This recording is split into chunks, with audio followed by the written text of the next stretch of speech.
지난 시간에는 우리가 이 다윗의 노래, 다윗의 시편을 통해서 하나님의 영광에 대해서 살펴보았습니다.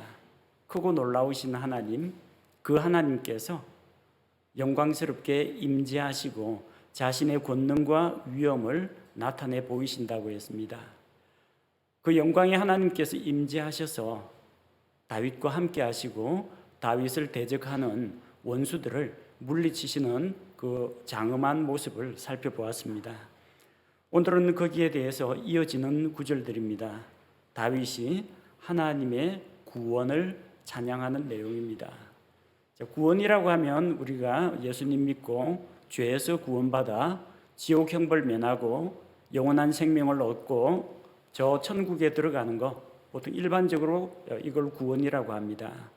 그런데 문맥에 따라서는 위험에서 건져주는 것, 다윗이 위기에 처했을 때 하나님께서 건져주는 것, 이걸 구원이라고 합니다. 이스라엘 백성이 대적들에게 포위당했는데 하나님께서 적군을 물리쳐 주시는 것, 이것도 구원이라고 합니다.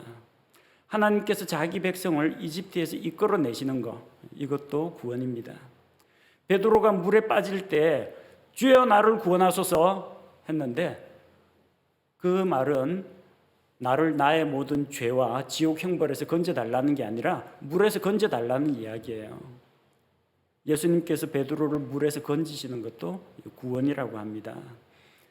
구원의 하나님, 하나님은 여러 가지 상황에서 우리를 건져주십니다. 죄로부터 건져주시고 유혹에서 건져주시고 고난과 핍박에서도 건져주시고 질병에서도 건져주시고 또 전쟁이나 위험한 일, 대적의 손에서 대적의 올무와 함정에서도 건져주십니다. 자, 오늘 우리가 읽은 말씀 가운데 17절에서 20절 보니까 하나님께서 다윗을 건져주시는 내용이 나오죠.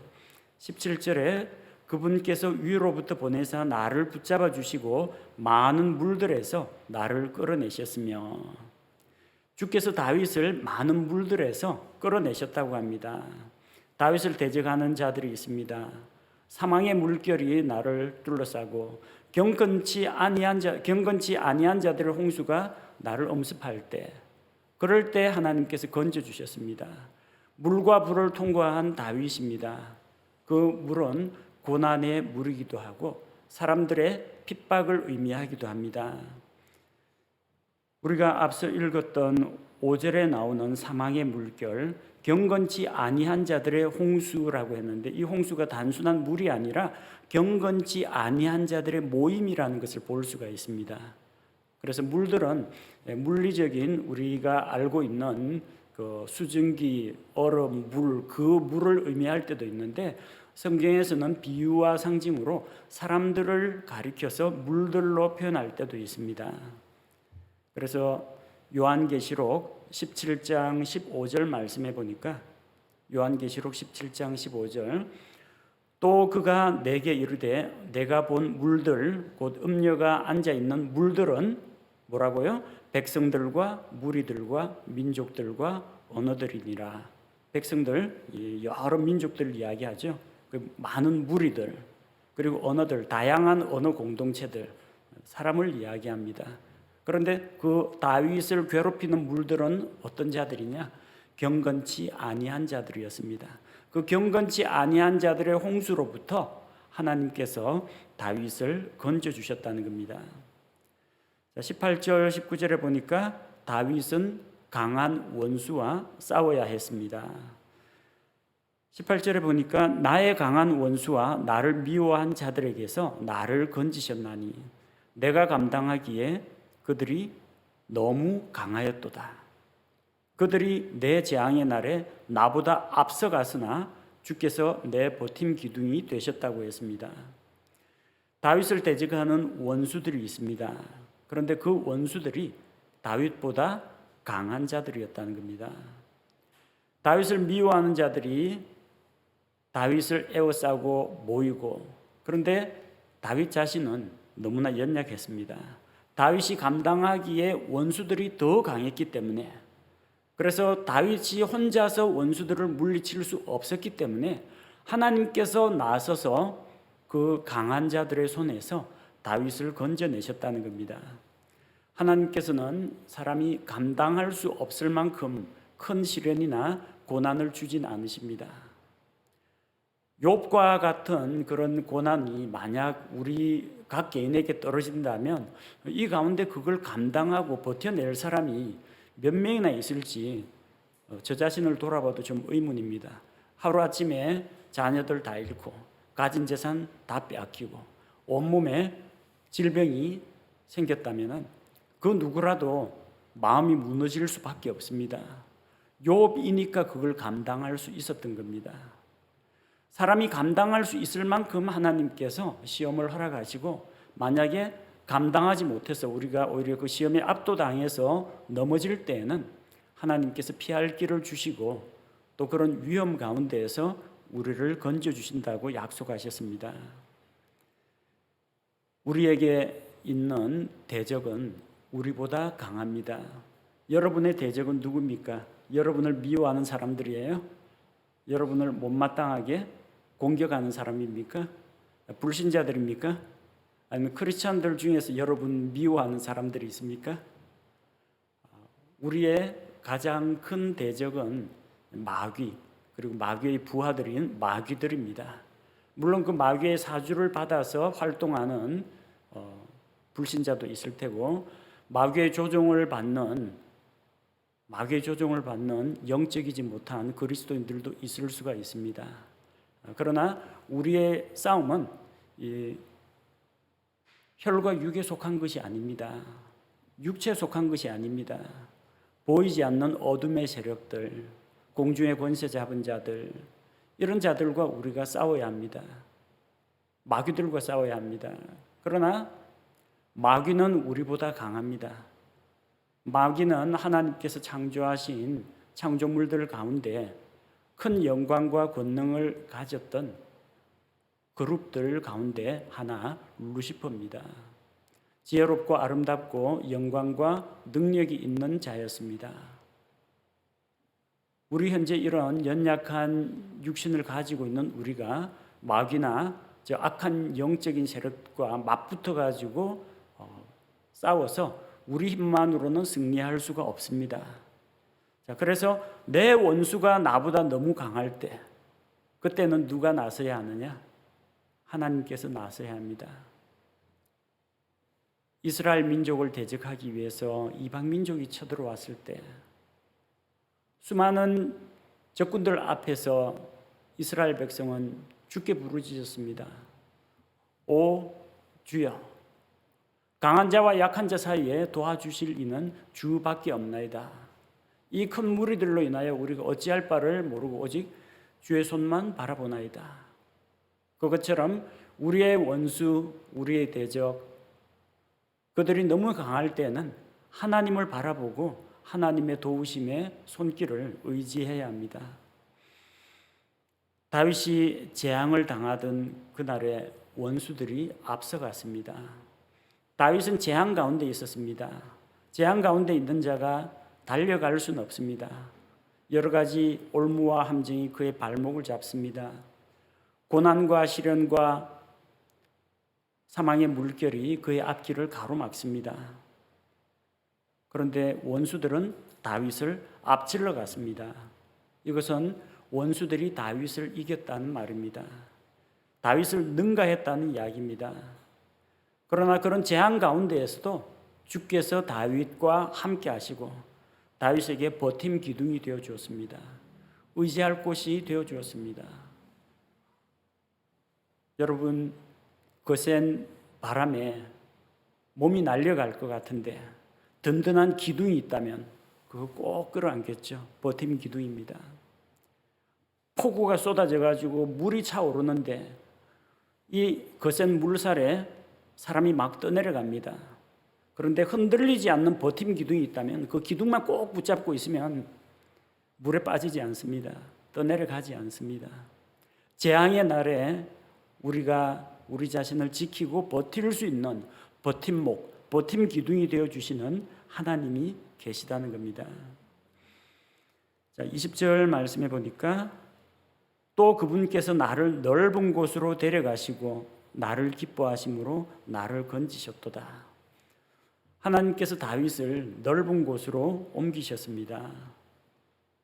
다윗은 사울에게 쫓겨다닐 때 눈에 띄지 않는 좁은 곳을 찾아다녔습니다. 바위 틈에 숨었습니다. 햇빛이 들어오지 않는 동굴에 숨었습니다. 사해 호수 근처에 있는 엔게디 요새 그 험준한 지형 속에서 자기 몸을 숨겼습니다.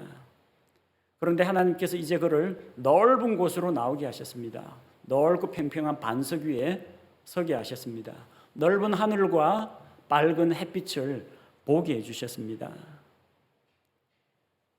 하나님께서 그를 숨어있던 어두운 곳에서 밝은 곳으로 나오게 하셨다는 겁니다. 주께서 그를 기뻐하시고 그를 보호해 주셨다는 이야기입니다. 시편 31편 8절에 보니까 또 나를 원수의 손에 가두지 아니하시고 내 발을 넓은 곳에 세우셨나이다. 이 팔레스틴 지방이 우리가 광야 사막이라고 하는데 우리는 보통 사막 하면은 아라비아 사막 생각하고 낙타 끌고 모래를 걸어가는 걸로 생각하는 사람들이 많아요. 근데 팔레스틴 지역에 있는 그 광야 사막이 이 모래 사막만 있는 것이 아니라 대부분이 바위 사막들입니다. 지형들이 되게 험준합니다. 바위와 바위 사이를 뛰어다닐 때 염소들은 잘 뛰더라고요. 안 미끄러지고 산양이나 염소는 잘 뜁니다. 바위산들은. 근데 사람이 이쪽 바위에서 저쪽 바위로 딱 갈 때는 이제 불안해요. 내가 훌쩍 건너뛸 그곳이 아주 평탄하고 넓고 푸른 잔디가 깔려 있다면 뭐 까짓 거 탁 해가지고 안 되면 몸 굴려가지고 떼구르르 구르면 되니까 뛰를 수가 있는데요. 발 디딜 만한 곳이 손바닥만 하다 그러면요.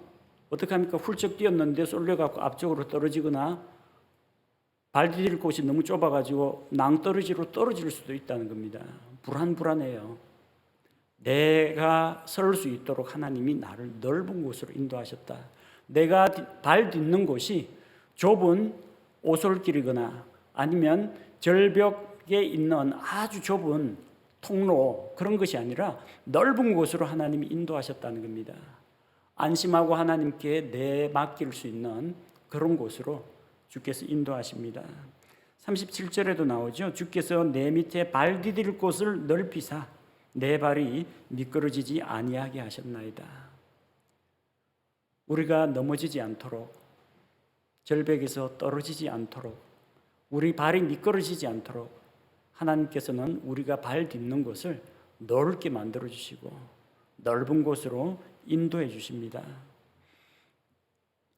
또한 주께서는 다윗에게 보상을 해 주시는 분입니다. 21절 말씀해 보니까 주께서 내 의에 따라 내게 보상을 주시며 내 손의 깨끗함에 따라 내게 갚아 주셨으니 악인들에게는 하나님이 상은 안 주십니다. 하나님께서는 보응을 하십니다. 징벌을 하십니다.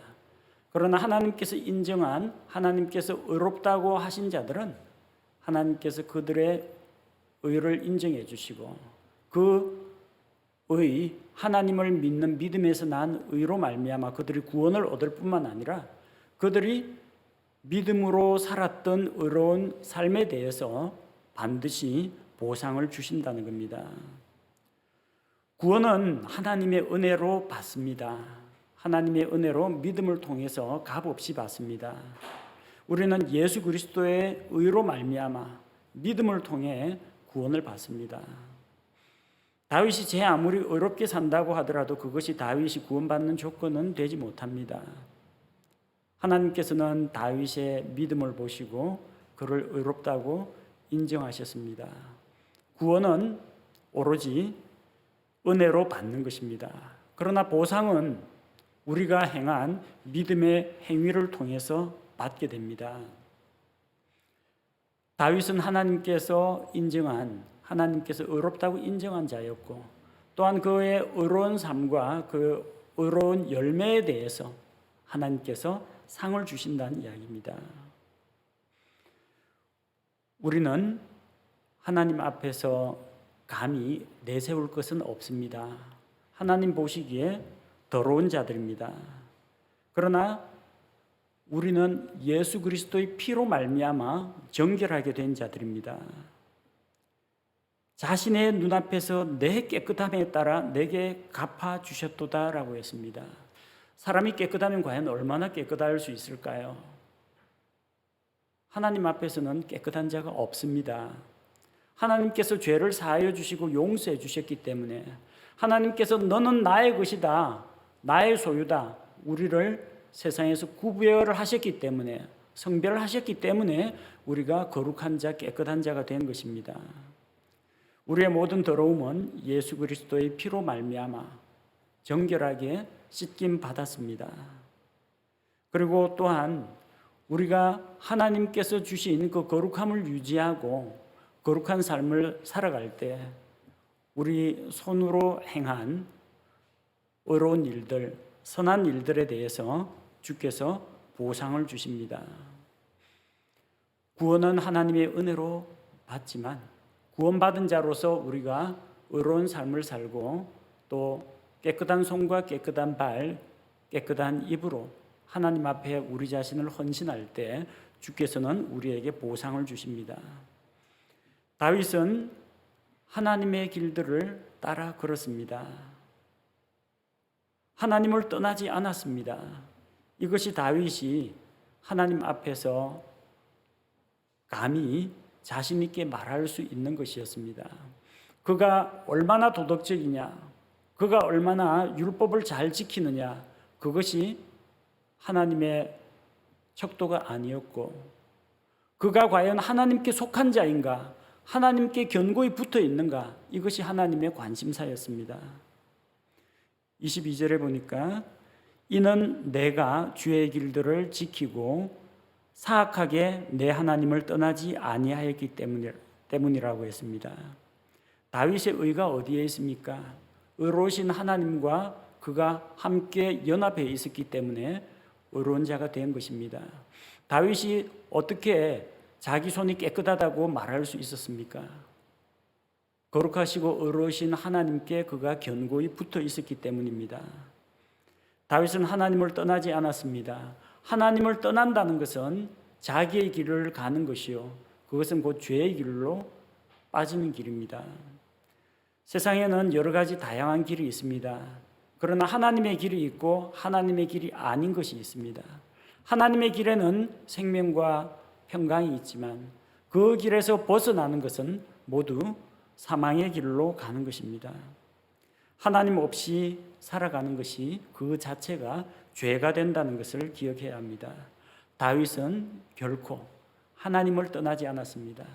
하나님께서도 다윗을 떠나지 않으셨습니다. 나의 평생에 그분의 선하심과 그분의 인자하심이 항상 다윗과 함께했습니다. 그리고 다윗은 주의 법규들을 떠나지 않았습니다. 23절 말씀에 보니까 그분의 모든 판단이 내 앞에 있었나니 그분의 법규들로 말하건대 내가 그것들을 떠나지 아니하였도다. 첫 번째는 하나님을 떠나지 않았고, 둘째로는 주의 말씀을 떠나지 않았다는 겁니다. 자, 판단이라는 말도 나오고 법규라는 말도 나옵니다. 여러분이 시편을 읽다 보면은 비슷비슷한 단어들을 많이 발견하게 될 겁니다. 특히 이제 시편 119편에 보면은 이런 단어들이 나와요. 판단, 법규, 규례, 말씀, 율법, 계명, 율례, 다 같은 말입니다. 하나님의 말씀을 가리키는 각기 다른 표현들입니다. 다윗은 항상 주의 말씀 앞에 있었고 주의 말씀을 떠나지 않았다는 겁니다. 이것이 하나님 앞에서 다윗이 고백하는 자기의 믿음, 자기의 신앙이었습니다. 하나님과 말씀을 떠나지 않았던 다윗. 그런데 다윗이 떠난 것이 한 가지 있습니다. 지금까지는 떠나지 않았다죠. 24절 무엇을 떠났습니까? 또한 나는 그분 앞에서 올바르며 내 자신을 지켜 내 불법에서 떠났나니. 떠난 건 있어요. 불법에서 떠났다는 겁니다. 하나님과 하나님의 말씀에서는 떠나면 안 됩니다. 그러나 불법, 죄와 불법, 여기에서는 떠나야 합니다. 다윗은 하나님 앞에서 올바르게 행했습니다. 다윗이 하나님 앞에서 올바르게 했으니까 그럼 불법은 하나도 안 저질렀느냐? 그건 아닙니다. 왜냐하면 성경이 뭐라고 말합니까? 내가 불법에서 떠났다라는 겁니다. 불법에서 떠났다는 건 뭘 말합니까? 불법에 있었다는 이야기죠. 애초부터 불법에 들어가지 않았으면 불법에서 떠날 이유가 없죠. 다윗도 하나님 앞에서는 죄를 지은 적이 있습니다. 크고 작은 죄들, 대표적인 것이 이제 바세바와의 그런 사건이었고, 또 나중에 인구 조사하는 이런 일도 있었는데, 다윗은 완벽한 사람이 아니었습니다. 그럼에도 불구하고 하나님께서 그를 긍휼히 여기신 이유가 무엇입니까? 행위가 완전하고 완벽했기 때문이 아닙니다. 다윗의 마음이 주를 떠나지 않았기 때문입니다. 그리고 자기의 죄와 불법을 깨달았을 때 죄 가운데 머물러 있지 않고 죄와 불법에서 떠났기 때문입니다. 그는 불법을 저지르지 않은 완벽한 사람은 아니었습니다. 그러나 다윗은 불법에서 떠나서 하나님께로 다시 돌이키고 다시 하나님께로 회개하고 돌이키는 그런 사람이었던 것입니다. 그래서 주께서 25절에 다윗에게 보상으로 갚아주신다고 했습니다. 25절에 그러므로 주께서 내 의에 따라 내게 갚아주시되 자신의 눈앞에서 내 깨끗함에 따라 내게 갚아주셨도다. 다윗의 의에 따라, 다윗의 깨끗함에 따라 주께서 그에게 보상을 주셨습니다. 앞쪽에 21절에서 나왔던 내용이 다시 한번 반복됩니다. 자, 그 다음 이제 주께서 각 사람을 다루시는 방법에 대해서 기록되어 있습니다. 26절에서 28절 말씀입니다. 긍휼을 베푸는 자에게는 주께서 친히 주의 긍휼을 보이시고 올바른 자에게는 주께서 친히 주의 올바르심을 보이신다고 했습니다. 긍휼을 베푸는 자는 하나님의 긍휼을 보게 될 것입니다. 마태복음에도 나오죠. 긍휼히 여기는 자는 복이 있나니 저희가 긍휼히 여김을 받을 것이요. 올바른 자에게는 주의 올바르심을 보이신다고 했습니다. 하나님 앞에서 올곧고 올바른 자에게는 올바르신 하나님께서 그에게 나타나십니다. 주께서 그를 만나 주신다는 이야기입니다. 27절 순수한 자에게는 주의 순수하심을 보이신다고 했습니다. 하나님은 흠이 없고 순결하고 거룩하신 분입니다. 그래서 죄와 더러운 것, 거룩하지 않은 것들을 미워하고 멀리 하십니다. 순수한 자는 주의 순수함을 보게 될 것입니다. 또 거역한 자에게는 주께서 친히 주의 쓴맛을 보이신다고 했습니다. 주의 쓴맛이라는 건 뭡니까? 여러분 쓴 거 먹으면 어떻게 됩니까? 기분이 입이 일그러지고 얼굴이 일그러지죠. 쓴맛 먹으면 얼굴 찡그리게 됩니다. 만약에 주께 거역하는 자는 주께서 그를 대해서 인상을 찌푸리신다는 이야기입니다. 불쾌하게 여기신다는 겁니다. 하나님께서는 자기를 대적하는 자들을 곱게 보지 않으십니다. 하나님이 정의이고 하나님의 진리이고 하나님의 의와 하나님이 선입니다.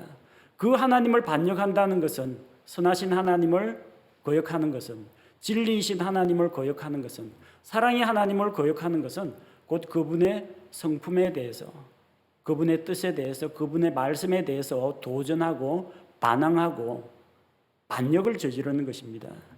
그래서 하나님께서 주의 불쾌함을 드러내신다는 겁니다. 하나님 앞에서 우리가 바르게 행하지 못할 때 주께서는 주의 쓴맛을 보여주실 것입니다. 여러분 하나님의 단맛을 보기 원하십니까? 하나님의 쓴맛을 보기 원하십니까? 하나님 앞에서 우리는 하나님께서 주시는 그 복과 평안과 생명을 누려야지 하나님의 책망과 징계와 징벌을 받는 자가 되어서는 안 됩니다.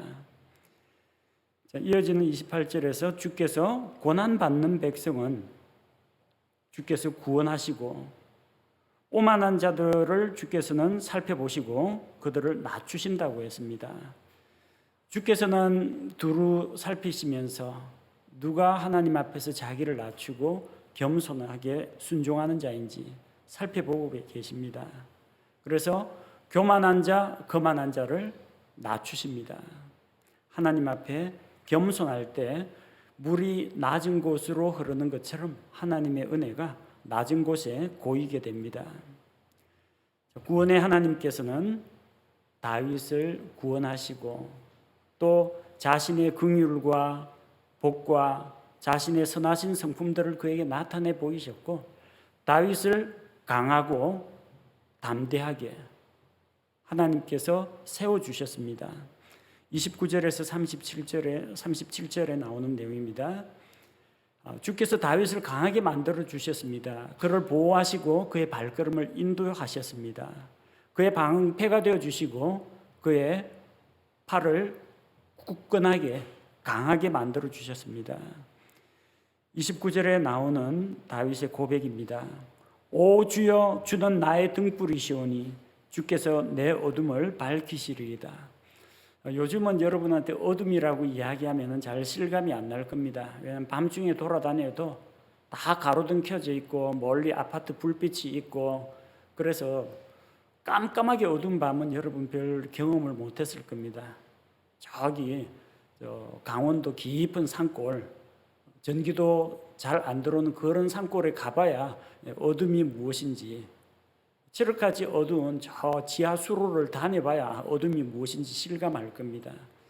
어둠이라는 것은 사람을 주눅들게 만들고 또 사람들을 위축시킵니다. 앞에 뭐가 있는지 아무것도 알 수가 없어요. 뛰어갈 수도 없고 한 발을 앞으로 내디딜 때도 발로 톡톡톡 건드려 봐야 됩니다. 움푹 꺼지는 땅일 수도 있고요. 앞에 낭떠러지가 있을 수도 있습니다. 불안해요. 어둠이라는 것은. 그 어둠 가운데 작은 빛 하나만 있어도, 진짜 조그만한 성냥불 하나만 있어도 어둠은 물러갑니다. 그 빛은 주변에 있는 어둠을 물러내고 눈앞에 무엇이 있는지, 자기 발밑에 무엇이 있는지를 보여줍니다. 다윗은 어둠의 그늘을, 사망의 그늘을 다녀보았습니다. 캄캄한 절망 가운데 빠져본 사람입니다. 그런데 그에게 그가 어둠의 터널을 통과할 때 하나님께서는 그에게 밝은 등불이 되어주셨습니다. 다윗은 하나님의 도움을 받아서, 하나님의 인도를 받아서 그 어두운 시절들을 무사히 극복할 수 있었던 겁니다. 30절 말씀을 보니까 내가 주를 힘입어 군대 사이를 달려가며 내 하나님을 힘입어 담을 뛰어넘었나이다. 주를 힘입어 군대들 사이를 달려가고 그리고 담을 뛰어넘었다고 했습니다. 이 군대가 다윗의 부하 군사들은 아닐 겁니다. 그러면 구태여 군대들 사이를 뛸 필요가 뭐 있습니까? 명령만 내리면 진격할 텐데. 다윗을 포위하려고 이웃 블레셋이나 모압이나 암몬이나 이런 데서 원수들이 쳐들어올 때, 사울이 3,000명이나 되는 군사들을 이끌고 다윗을 잡으려고 우르르 몰려올 때 다윗은 그들 군대 사이를 뚫고 지나갔습니다. 다윗은 그들과 조우하지 않고 이리저리 잘 또 피해 다녔습니다. 하나님의 도우심 때문입니다. 그리고 사울이 그를 잡으러 왔을 때 그는 여러 차례 담을 넘었습니다. 사울이 다윗이 집에 있는 거 알고 신하들을 보냈는데 미갈이 창문 밖으로 다윗을 탈출시켰습니다. 자기 집에서도 편히 쉬지 못하고 아내를 놔두고 창 밖으로 나가서 도망쳐야 했습니다. 담 넘어 도망쳐야 했습니다. 잘못한 거 없는데 다윗이 어떤 도시를 포위하려고 하면 역시 도망쳐야 했습니다. 사울이 이쪽 산으로 오면 다윗은 저쪽 산으로 도망쳐야 했습니다. 하나님께서 이렇게 그가 군대 사이를 지나다니고 담을 뛰어넘을 수 있도록 그를 보호해 주셨다는 겁니다. 하나님께서 다윗을 잡으러 온 군대들을 모두 다 전멸시켜 주진 않았습니다. 그러나 다윗은 그들을 피해 다녔습니다. 자기를 에워싼 수많은 대적들을 다윗이 한 칼에 다 물리칠 수 있는 놀라운 능력을 주지는 않았습니다. 그러나 그 군대의 포위망을 뚫고 달아날 수 있는 길은 열어주셨습니다. 하나님의 도우심이 있었기에 다윗은 바로 이런 시를 통해서 하나님 앞에 고백할 수 있었던 것입니다. 31절에서는 방패가 되시는 하나님을 노래합니다. 하나님으로 말하건대 그분의 길은 완전하고 주의 말씀은 정죄되었나니 그분은 자신을 신뢰하는 모든 자에게 방패가 되신다고 했습니다. 하나님은 완전하십니다. 그분의 길은 올바른 길입니다. 또한 주의 말씀은 정죄되어 순수합니다. 주의 말씀은 흑도간 위에 7번 연단한 은과 같이 순수하십니다. 또한 주께서는 자신을 신뢰하는 자에게 방패가 되어 주십니다.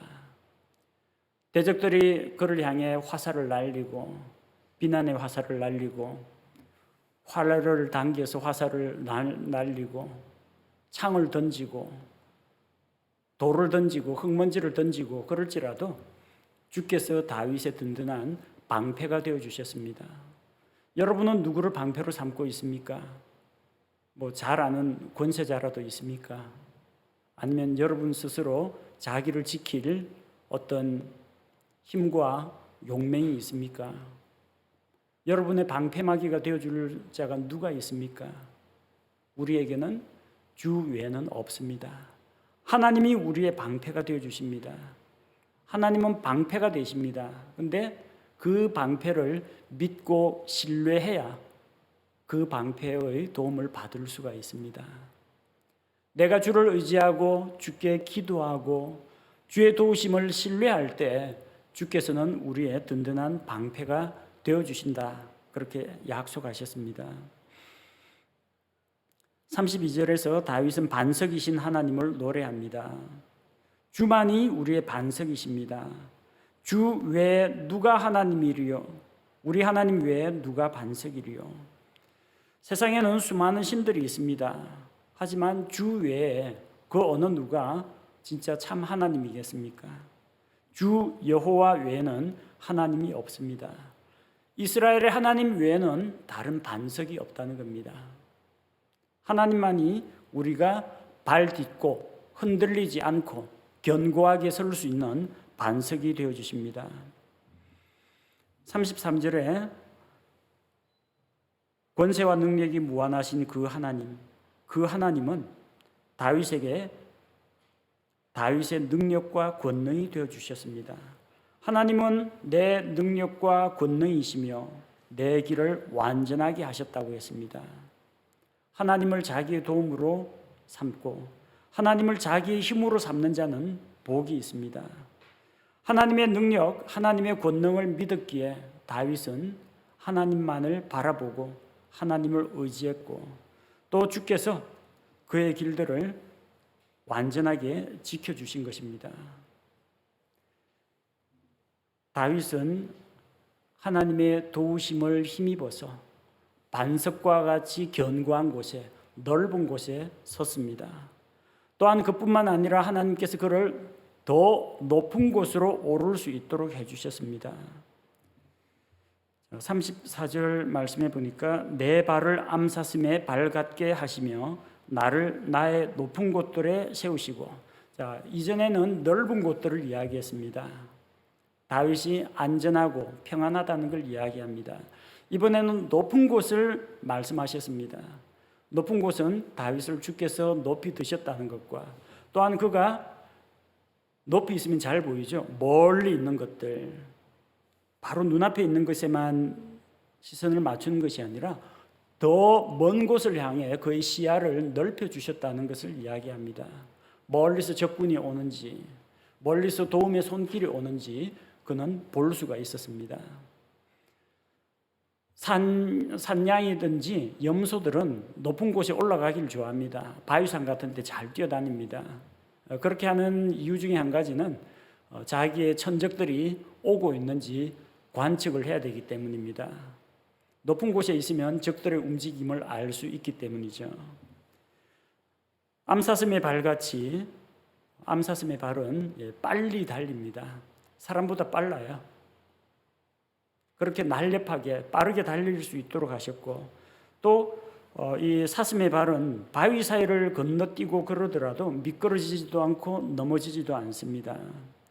그 사슴의 그 발바닥의 단단한 부분은 이 거친 바위 같은 것들을 밟더라도, 좀 뾰족한 부분, 튀어나온 부분을 밟아도 발바닥이 깨지거나 충격이 가지 않습니다. 그 다음에 그 발바닥 가운데 살집들, 몽클몽클한 부분이 있어요. 부드러운 부분이 있습니다. 이 부드러운 부분은 마치 고무 흡착판하고 비슷하게 바위에 발을 탁 디던데, 만약에 딱딱한 말굽과 같은 거면 발이 주르륵 밀려가지고 떨어집니다.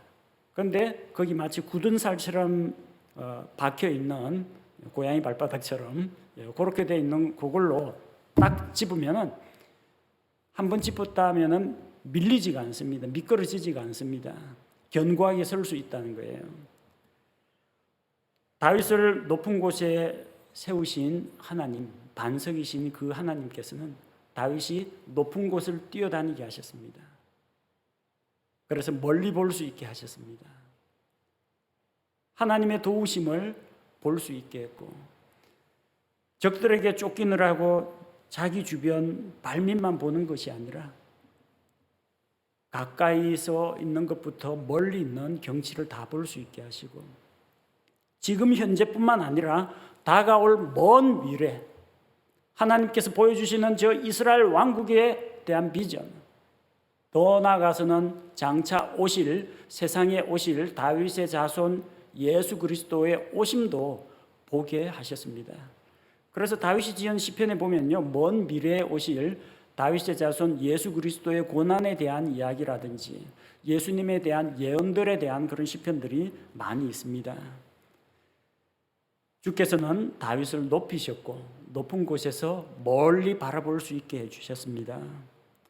또한 35절에서 36절을 보면 주께서 다윗을 가르쳐 싸우게 하셨습니다. 35절에 보니까 내 손을 가르쳐 전쟁하게 하시나니, 다윗은 전사 출신입니다.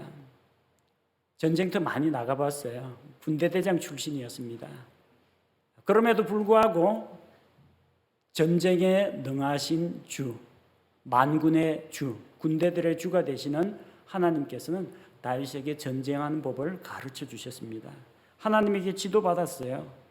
그래서 내 손을 가르쳐 전쟁하게 하시나니, 그러므로 내 팔이 강철로 된 활도 부수었도다. 보통 활 만들 때는 탄성이 좋은 나무를 사용합니다. 근데 강철로 만든, 금속으로 만든 활도 있습니다. 금속으로 만든, 그것도 강철로 만든 활은 당기기가 힘들어요.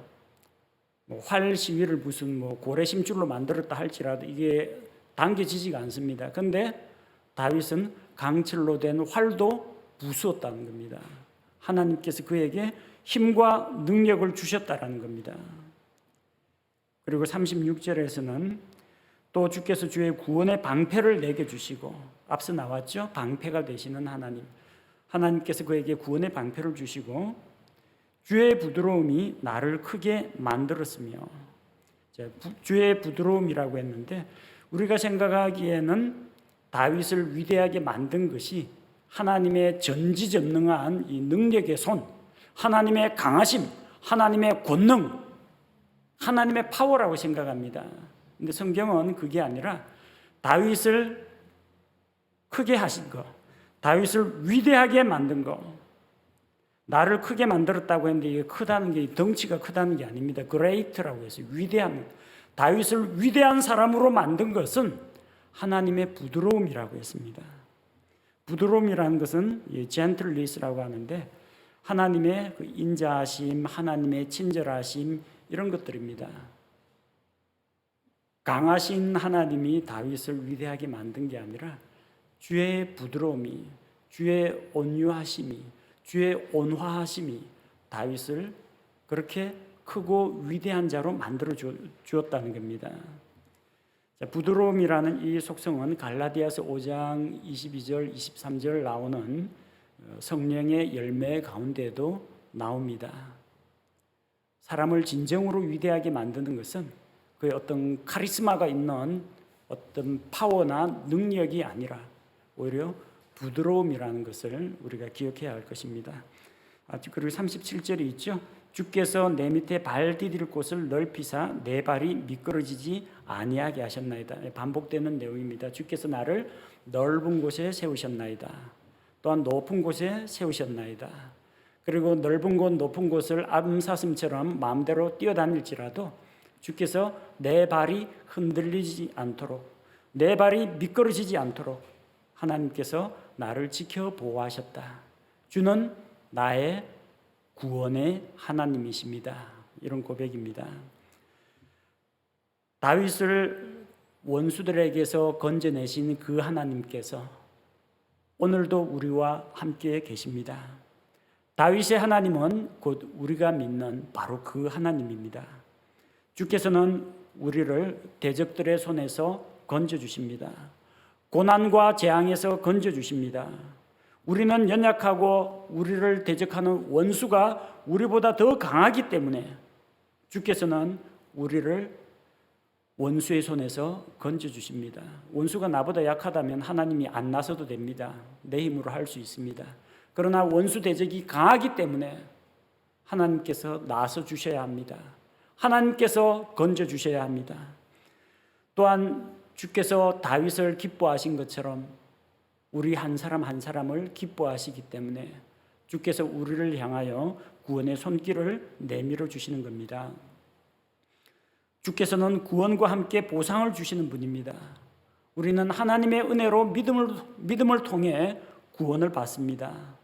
또한 우리가 믿음으로 살아갈 때 우리가 믿음으로 살았던 그 의로운 삶의 흔적들과 또 하나님 앞에서 쌓아놓은 선한 열매들, 우리가 주의 앞에서 깨끗한 손으로 행한 모든 것들에 대해서 우리에게 보상을 주십니다. 다윗에게 방패가 되시는 하나님, 반석이 되어주셨던 하나님, 피난처가 되어주셨던 그 하나님은 우리가 고난 중에 즉시로 의지하고 도움을 받을 수 있는 분이십니다. 다윗의 하나님은 곧 우리의 하나님이요 나의 하나님이라는 고백이 우리 모두의 고백이 되기를 원합니다. 함께 기도하겠습니다. 하나님 아버지, 다윗의 구원이 되시는 주님을 찬양합니다. 강한 대적들로부터 건져주시고 사망의 물결과 경건치 아니한 자들의 홍수로부터 다윗을 건져주신 것처럼 우리 교회를 마귀의 공격으로부터 건져주시고 우리 성도들을 질병과 고난과 위험으로부터 하나님을 대적하고 교회를 대적하는 마귀의 세력들로부터 건져주시고 구원하여 주옵소서. 우리가 믿음으로 살아갈 때 우리의 삶의 흔적들을 보시고 우리의 삶의 열매를 주께서 기쁘게 받으시고 합당한 보상으로 갚아주시기를 원합니다. 우리 삶 가운데에서 구원의 하나님을 만나기를 원합니다. 주님, 주의 거룩하심, 주의 순수하심, 또한 주의 온유하심을 맛보기를 원합니다. 우리 삶 가운데에서 우리의 방패가 되어주시고 주께서 우리의 등불이 되어주시고 우리의 반석이 되어주시며 우리가 대적들을 물리칠 수 있는 힘을 주시고 대적들의 공격에서 피하여 갈 수 있도록 길을 열어 주옵소서. 주의 부드러움이 우리 성도들을 영적으로 더 성숙시켜 주시고 하나님 앞에 크고 위대한 자로 성장하는 기초가 되게 하여 주옵소서. 우리로 하여금 영적 전쟁에서 물러서지 않는 강하고 담대한 마음을 허락하여 주시고 우리 발이 암사슴의 발과 같이 험한 길을 걸어갈지라도 발이 다치지 않게 하시고 미끄러운 곳을 지나갈 때에도 우리 발이 흔들리거나 미끄러짐 없이 우리의 발걸음이 주 앞에서 곧고 굳게 약속하신 목표를 향하여 나아가는 발걸음이 되게 인도하여 주옵소서. 다윗의 구원의 하나님이 다윗에게 구원의 하나님이 되신 것처럼 주께서 우리의 구원의 하나님이 되시고 우리의 구원의 방패가 되시옵소서. 예수님의 이름으로 기도합니다. 아멘.